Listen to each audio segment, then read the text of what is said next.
Daima njimpa Kristu yo niye chida cholimba madziko ena pamchenga.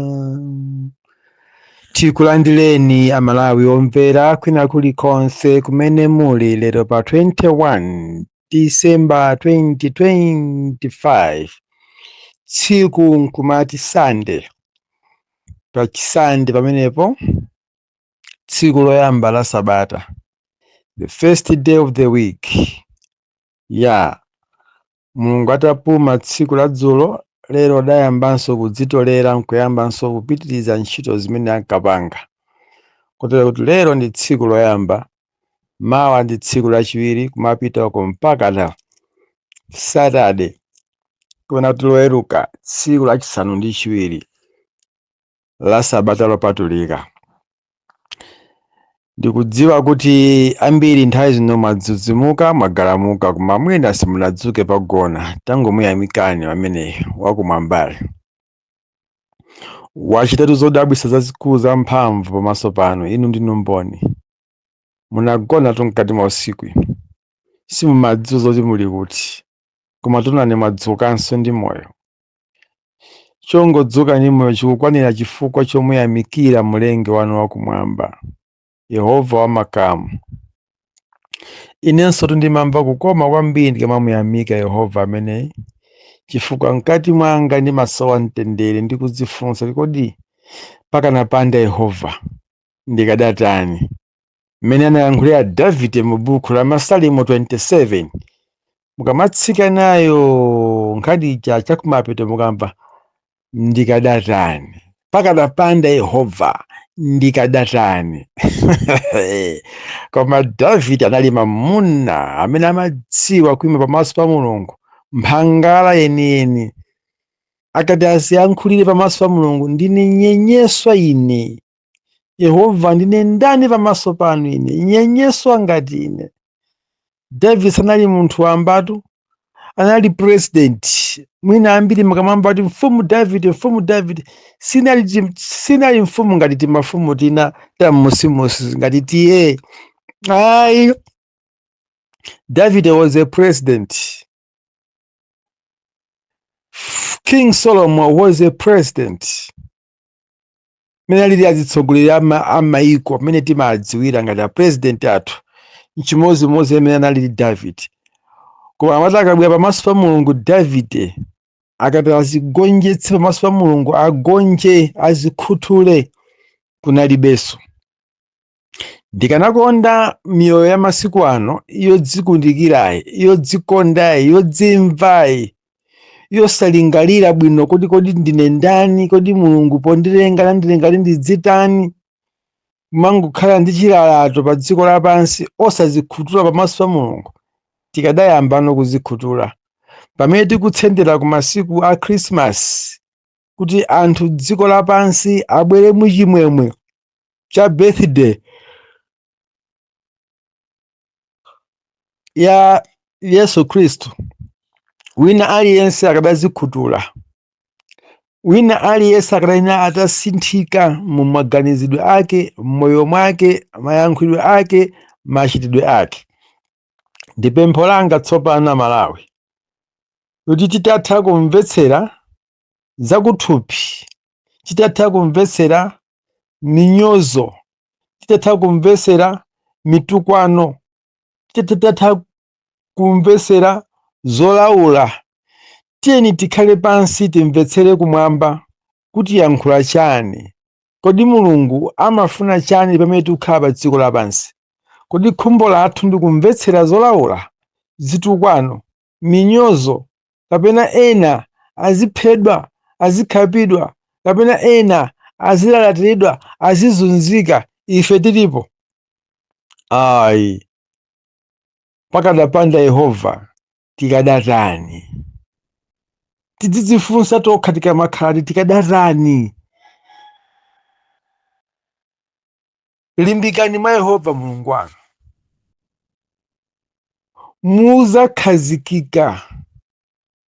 Khulupirira aneneri ake, mudzalemerera. Muwerenge buku la 2 chapter 20 verse 20.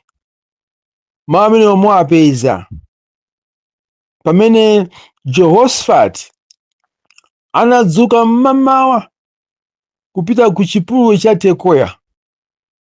Anawuza ana Israeli, limbikani mwa Yehova Mulungu wanu ndipo mudzakhazikika. Khulupirira aneneri ake. Aneneri ake ndiomwe wachimodzimodzi akunyozedwa lero, akutukwanidwa lero, akuyalutsidwa lerowa. Nthawi yonso zinali chimodzimodzi. Ngati mukukumbukira inu buku la Mbiri ngati si mafumu, pamene Eliya amapita kumwamba pa galeta la moto, anali ndi m'bale wake Elisa amene amayenda naye. Ndipo Eliya atachotsedwa pakati pa Elisa atatembenuka nokubweranso mbuyo kumene anachokera, anadusa msewu wina wa mphepete mwa phiri kumapita, akukwera mtunda wa phiri. Tiwana tina tinkamunyoza Elisa, takwera wadaziwe, takwera. Elisa nali munthu wamkulu, wadanzi lake ndi amakwera phiri muvutika monga munthu wamkulu, mumadziwa thupi lolema. Ndi anaja anakhuta masuku awo mumapirimu kuyamba kumunyoza munthu wa Mulungu, takwera wadaziwe. Akuti Elisa anayang'ana kumwamba nawatemberera naja. Ndipo mukanthawi kochepa kunabwera zimbalangondo 40. Baibulo lachichera kuti 40, that is 40. Ana onso analiponso 40. That means chimbalangondo china chilichonse chinagwira mwana mmodzimmodzi, kunati ati dzinapwepweta. Chichewa chimene chimagwirisira ntchito m'Baibulo. Zimbalangondo dzinapwepweta ana onse 40. Sanasalepo ngakhale mmodzi wa mbewu. Nkhani yake kuchitira chipongwe anthu a Mulungu. Anthu a Mulungu si anthu oti tidziyabwera pambalamba na nkumawanyoza ife. Never. Tiyeni tidzikhuthule abale anga, zimene ndikuyankhula apa muzimvetsetse. Mukatengera mozinyozera mwa makani mwa masiku onse, you shall see. Ine koma ndayankhula. Nthawi ino ndimafuna ndibweretse nkhani yabwino kwambiri Malawi. Ndayankhulapo mbuyomu isanabwere mvula, ndayankhulaponso pakatipa, apanso ndikuyankhula. Tikazungulira madera ambiri m'dziko muno, m'mindamu mukuoneka kuti ndithu zili bwino. Ngakhalenso kumwamba mmene ikubwera mvula chaka chino, zikuonesa kuti there is a big change. Amalawi anzanga mundivomereza. Mvula yabwino yopanda chiopsezo, yongofuna kutibweretsera ife mmera wabwino. Tatiye tilimbikire kusamalira za kumunda. Ndi miyezi 3 yokha, 90 days masiku, kuti tikhale ndi nkholola yabwino kwambiri kuchokera kwa maminda kwathu. Kuti munthu ukhale ndi moyo wamphamvu ndi wathanzi ndi kudya. Kudya, that's the priority. That is why Amalawi m'dziko muno pa 16 September, miyezi 3 yadutsayo, tinali ndi chisankho chosankha. Tikati kusankha, we choose one thing among for the others. Ndi anthu anasankha chakudya. The symbolical of maize. Chipani chimene chinali ndi makaka komanso saini kapena chizindikiro cha chakudya ndi DPP. Chifukwa kuti mbuyomo DPP yomweyo inachitaponso zinthu zabwino. So people, they think that this is the right thing to choose. Ndipo anthu tinasankha chimanga.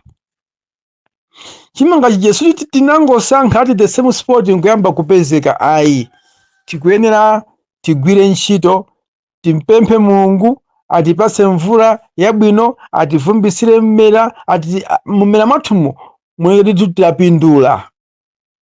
Noti simboliko imene tinasankha pa 16 September ija ipherezera ndinu mboni. Nayenso Mulungu akuchita kuyankha ndithu kuyankha kutipatsira mvula.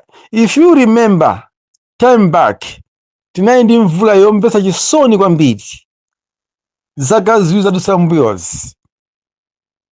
Mvula imene yakokola mmera yathu kuminda mzigawo zina. Mvula imene yatigwetsera manyumba mzigawo zina. Mvula imene yatichotsera miyoyo azibale athu mdziko muno.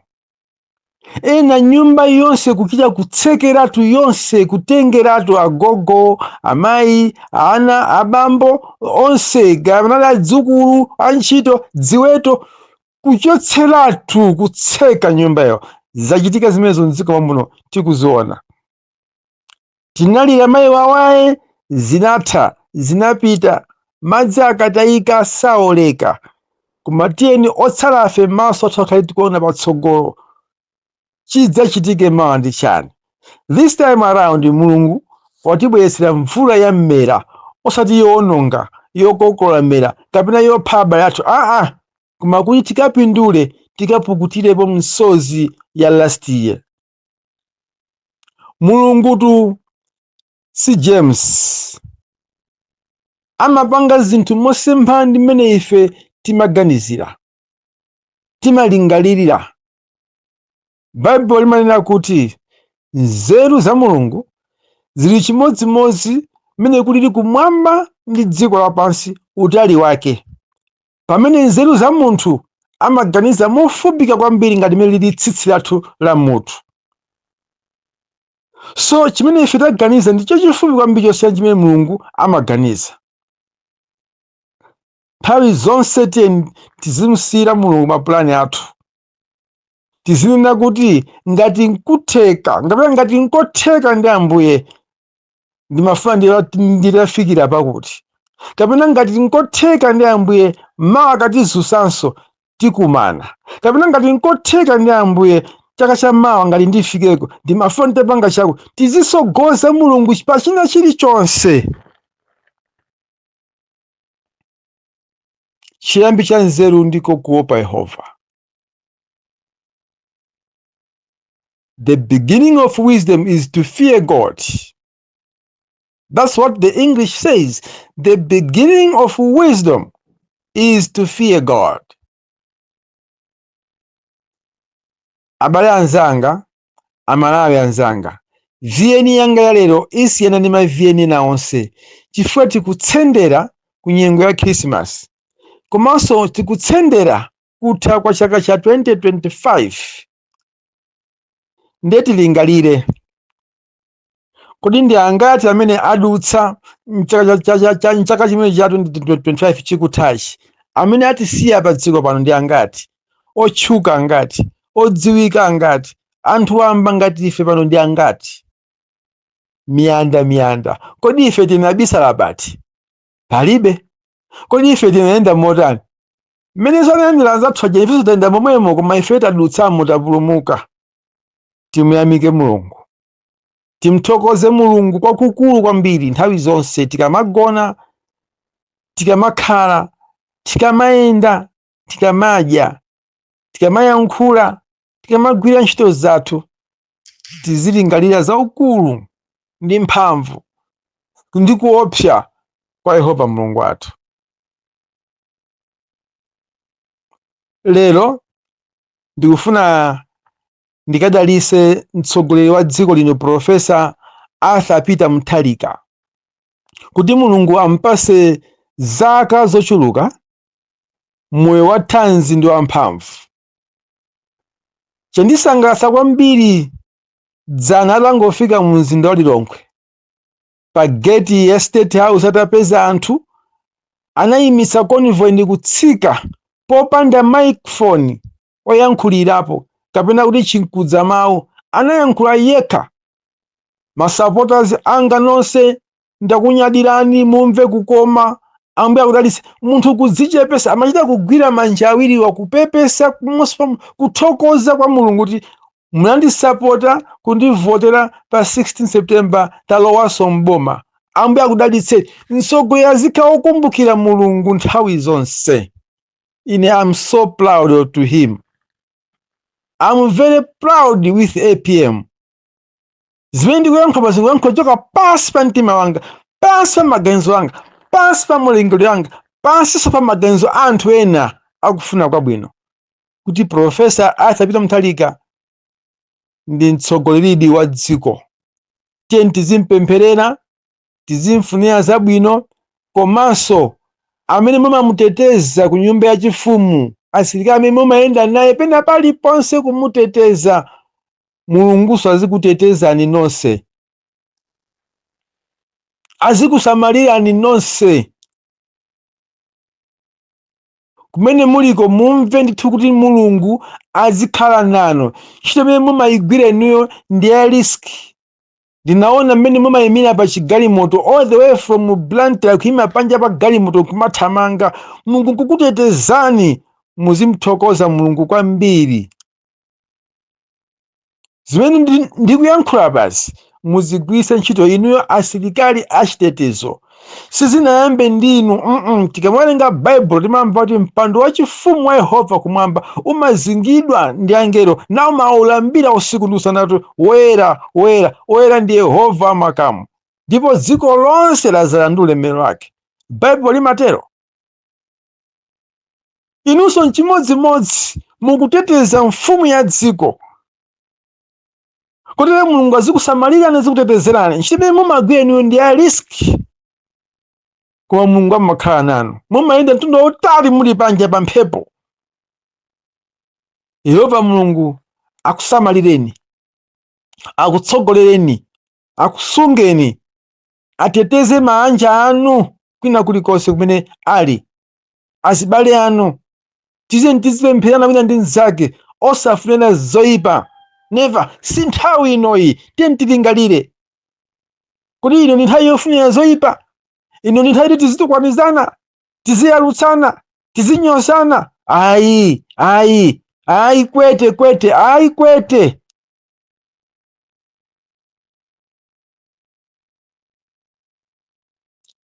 Tifunire zabwino nduna za mdziko la Malawi, nduna zonse za mdziko la Malawi. Minister of Labor, Minister of Transport, Minister of Education, Minister of Health, Minister of Defense, Minister of Security, nduna ina iliyonse. Mwina ina nusinditchula ndiwala ndine munthu sindimalemba izi, zimangobwera mmutu mumene Mulungu akundiza kuti tayankhula izi. Koposaposapo ndifunire zabwino Army Commander Bwana Jafu ndi othandizira awo Bwana Chawanda, kuti ntchito imene mukugwira inuyo ndi kutumikira dziko sizikusiyana, koma tipemphe zisomo zakumwamba zikufungatireni pa china chilichonse. Simukugona m'manyumba mwanu anthu inu, kupita uku kwesati dziko likutetezeka bwanji, dziko likusamalika bwanji, pomweponso dziko likuyenda bwanji, likutukuka bwanji. Ni ntchito yayikulu kopsa imene mumagwira anthu inu. Tikwene tizikupemphererani usiku ndi usana, tizikuyikizani manja mwa Mulungu chifukwa kutsogolera chinthu kukungokhala iwe otsogolera. You are a leader. Kaya kutsogolera mudzi, kaya kutsogolera mpingo, kaya kutsogolera community, kutsogolera chipani, kutsogolera dziko, kutsogolera department ina yake ya boma, ndi udindo waukulu kwambiri. Out of all majority kusankhira bwewe kuti iwe ukhale patsogolo pawo. Tipena tiyamike Mulungu nthawi zonse. Ndizikupemphererani, sindisiya, ni ntchito yanga kupembedzera ndi kupempherera. Ngakhale ena sadziwa kufunikira kwa ife azibusa kukhale kwa iwo, koma amene mumadziwa kuti mbusa si munthu amba, Ambuye azikudalitsani. Tisapitiriza kupembedzera dziko lathu, kupembedzera atsogoleri athu, kupembedzera nthaka yathu, kupembedzera madera anthu amene timakhala, kupembedzera ngakhalenso mafumu athu. Mafumu ena ngoononga, akusowekera deliverance. Tiyapempherere, tiyayikize manja mwa Mulungu. Ndi nthawi inoti tipempherere makolo athu kuti tinabadwa ife, kutilera iwowo, kutisamalira ndi kufika pamene tili pano ife ndi kumatchedwa anthu, nkumadziwika ndi anthu chifukwa cha kholo. Nthawi zonse amene muli ndi makolono, muchotse ponyoza makolo anu. Mukhale ndi mzimu ndi mtima wofuna kuthandiza ndi kusamala miyoyo ya makolo anu. Nthawi yakwana tsopano. Baibulo limanena kuti sunganene kuti ndimakonda Mulungu pamene sukonda munthu kamene ukumuona ndi maso ako. Sungamayamike Mulungu, mamuthokoza Mulungu, nkumanyoza kholo lako. You are nothing to God. Ulibe phindu pamaso pa Mulungu. You are nothing. Chifukwa kholo lako Mulungu wako yambira kumuona ndi maso ndiye kholo lako. Mukawerenga buku la Exodus chapter 20 pali mawu amanena kuti lemekeza atate wako ndi mayi ako kuti masiku ako achuluke. Go deeper. Lemekeza atate wako ndi mayi ako kuti masiku ako achuluke mu dziko limene Yehova Mulungu wako wakupatsa iwe. That means from God there is your parents. Dziko li Mulungu anakupasa, yes, koma anakupasa kudzera kwa ndani? Bambo ako ndi mayi ako. So amalawi tiye tizilingalira. Amene mumanyoza makolo anu musiretu. Kaya anakulera ndi bwino, kaya sanakusamalireni, koma mumadziwa kuti ndi kholo langa ine kuti ndikhale pa dziko pano. Bambo ake ndi awo, mayi anga ndi awo. Pamenepo posayang'ana kufoka kwa kulikonse kumene anachita iwe odakali wang'ono, koma kuti iwe ukhale pa dziko lapansi pano, ubadwe udziwike kuti ndi iweyo. Anthu ake ndi awiriwo, your father and your mother. Koposaposa mayi. Ndikati koposaposa mayi ndiye mundimvetse. Mayi is a priority. Tikalingalira mozama kwambiri mayi ntchito imene amagwira, ife tili m'mimba kutisenza 9 months ndi kutuluka mmene muja wamoyo, nkutichengeta ngati dzira kuti usagwe, usaphwanyike, usaonongeke. Ngati mutu unakhota nkubwa kukonza makuthira phula pamutu pakopo kachani, kukumanga mphinjiri nkhosi punchunu mumikono mumiyendo, iwe kuti uonekere iwe ndiwe nyamata, gentleman, handsome, ndiwe mtsikana, beautiful mayi. Mumvetsere kwambiri modeka, mulingalire phe. Kodi ine ndafika apa anthu nkumanditchula kuti ndine wakuti. Who is the priority? Mayi. Amakhala ndi responsibility yoopsa kwambiri. Abambo ena amatha kukhala ndi nthawi inde yokumbukira kuti kuli mwana ndipange izi. Zimakafikira kwa mayi kuti mayi agwiritse ntchito pa mwana uja aoneke kuti ndi mwana. Azibambo ena satengapo ngakhale ni mbali, akangopanga zawo zamaliza athana nano. Koma mayi amakhala well protected muchina chilichonse chimene akupangira mwana, kuti ukhale pamene ulilipo. Lero uziyankhula zako zimene umayankhulazo, lero uzidzimba kuti iwe ndiwe ndani. Mayi. Izi zimene Mulungu lero wandiyankhula kuti ndizifikitse kwa inu amalawi. Mina viyeni anga ndi yayitali kwambiri, nokha muyisanthula. Kodi ndikukulalikirani, ndikukuphunzitsani, ndikukukumbutsani,